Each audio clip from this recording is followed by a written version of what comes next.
talk about the default system prompt. This is where you want to put, you can read this note here, it tells the AI how to behave.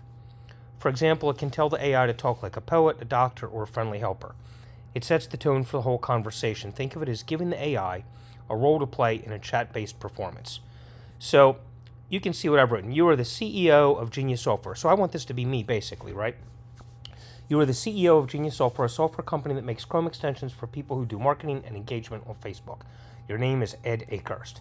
You have an extensive marketing and sales background and have studied the likes of Ben Settle, David Ogilvy, Dan Kennedy, and Jason Fladlin. Your purpose for engaging on social media is to interact in a positive and friendly manner to gain exposure and to encourage others. You do not need to blatantly advertise your products or company, but rather aim to have meaningful engagement. And I go on like that a little bit. I talk about the tone. I talk about what I don't talk about. I talk about whether I use foul language, whether I'm relaxed, casual. Your language usage is casual, but with a level of intelligence. You're highly relatable and will usually ask a question, if appropriate, at the end of each comment. You can make this as in-depth or as short as you want.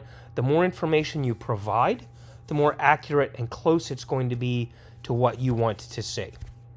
So you can even go into ChatGPT and say, hey, help me write a default system prompt for this type of person. And it can give you some pointers and some things to include and things like that. So that's what you want to do for your default system prompt. This will be the default prompt for everything moving forward, but every time you add a new type of engagement, you can edit or change this. Excuse me. This is just the default that's going to be loaded into the next things that we're going to work on as we go down the list in other trainings.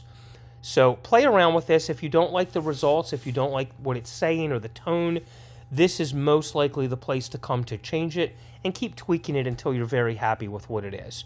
And then after you've got it in there, make sure you hit save, and you should see a settings updated successfully. So that's it for the default system prompt. I will see you in the next training video.